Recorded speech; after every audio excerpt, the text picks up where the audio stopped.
साधु संत के तुम रखवारे, साधु संत के तुम रखवारे, साधु संत के तुम रखवारे, तुम रखवारे, असुर निकंदन राम दुलारे।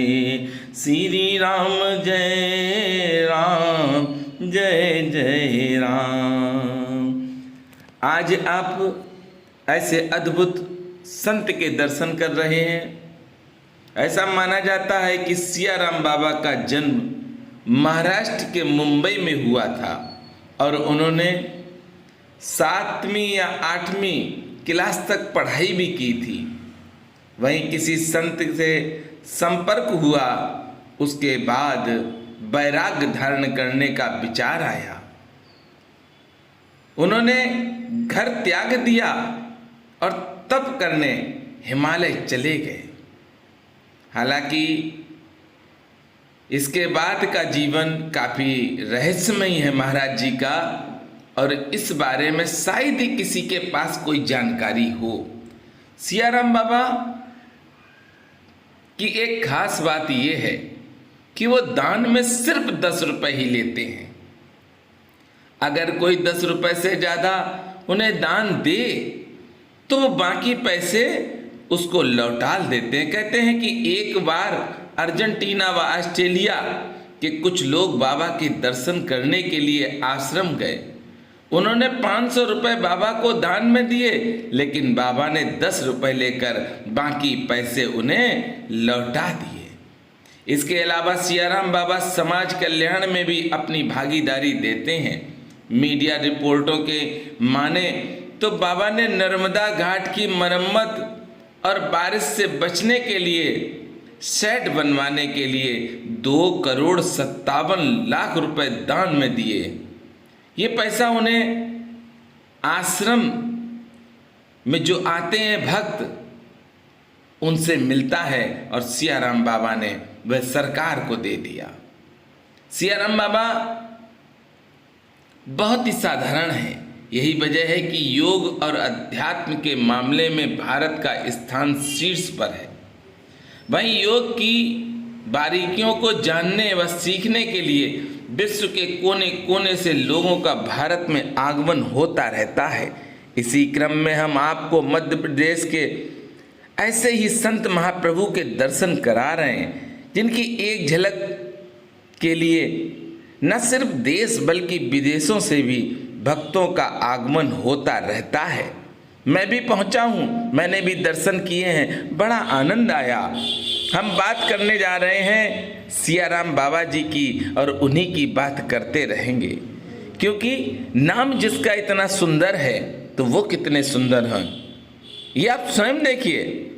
सियाराम बाबा के बारे में कुछ दिलचस्प और हैरान कर देने वाली बातें जानते हैं।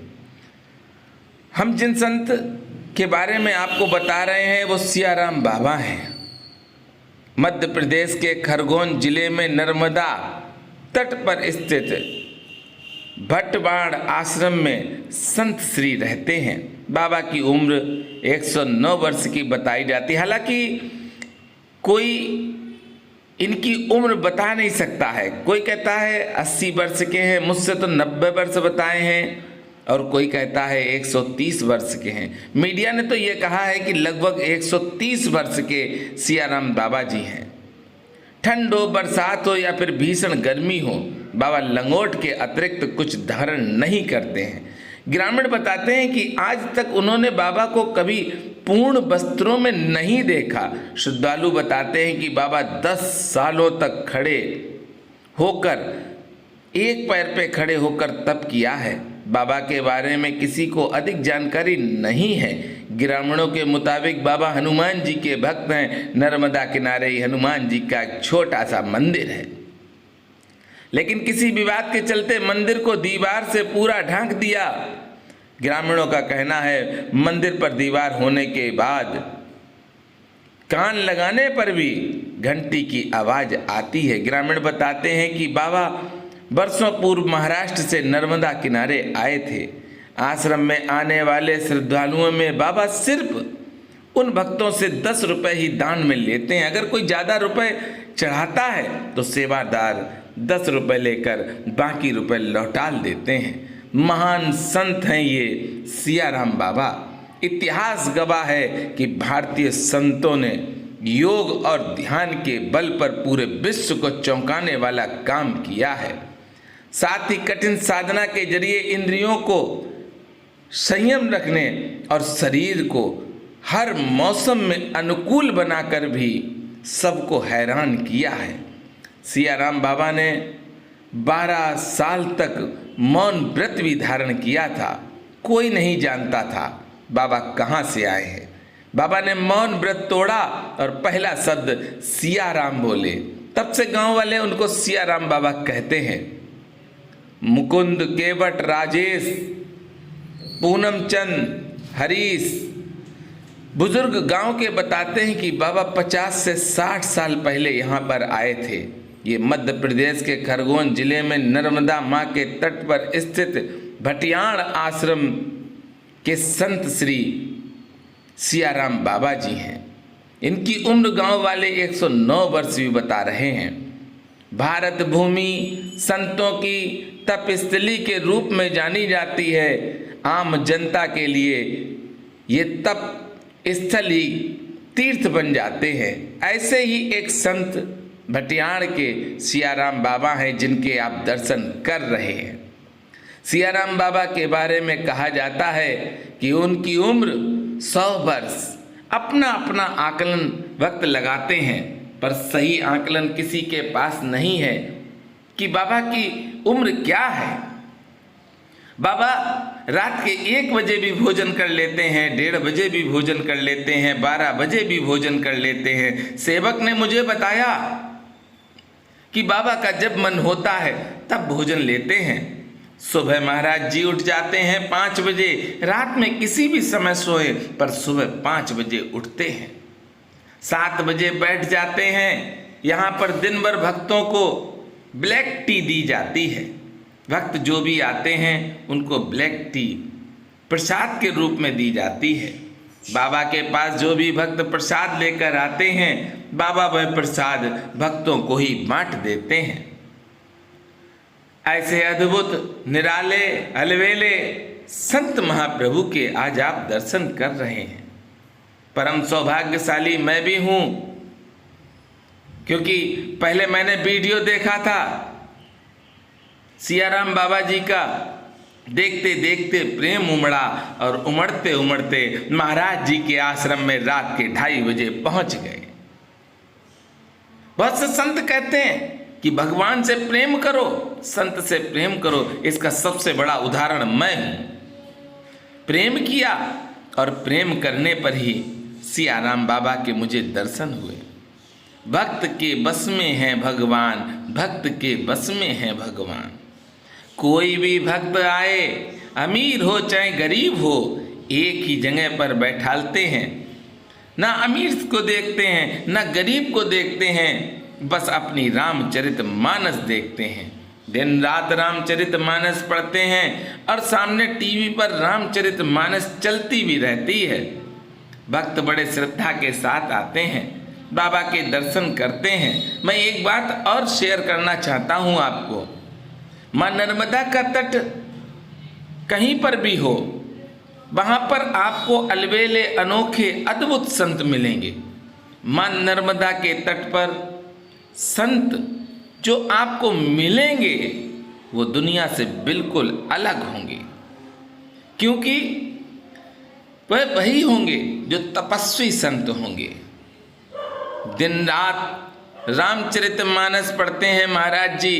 बड़ा आनंद आया। मैं सत्य कहता हूँ, 7 बजे से महाराज जी के पास बैठ गया और 12 बजे तक 5 घंटे तक बैठा रहा।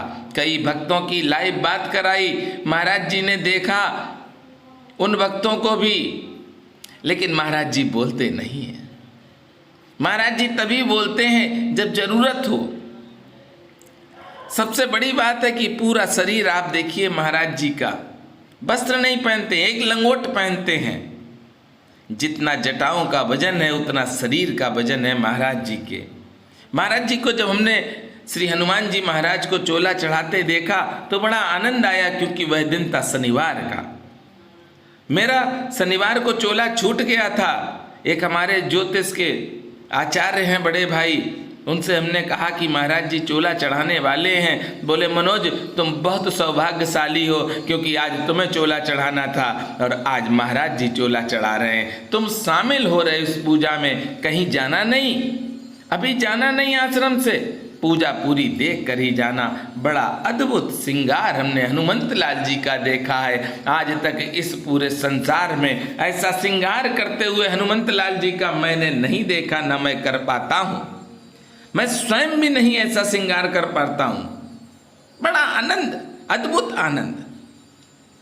संत तो संत हैं, संत भगवान के दर्शन हो जाएं तो समझ लो कि जीवन में सुख तो आएगा ही। और ऐसे अद्भुत संत के दर्शन, जिनका नाम नहीं मालूम, जिनका जन्म स्थान नहीं मालूम, जिनकी उम्र नहीं मालूम, ऐसे ही संत देवरा बाबा भी रहे। देवरा बाबा की भी उम्र किसी ने बताई नहीं है, आज तक नहीं पता है संत श्री देवरा बाबा की आयु क्या है। कभी कभी संत श्री देवरा बाबा के भी दर्शन करने आश्रम में हम जाते हैं। और ये देखिए टीवी पर रामचरितमानस सामने चल रही है, दिन रात रामचरितमानस चलती ही रहती है। और ये श्री हनुमंत लाल जी के विशेष दूत हैं, नर्मदा माँ के तट पर रहते हैं। कोई भी भक्त माँ नर्मदा की परिक्रमा करता है तो उसको महाराज जी देसी घी, धूप, माचिस, रुई और कुछ ना कुछ भोजन देते हैं, जिससे कि वह भक्त आसानी से पूजा कर सके।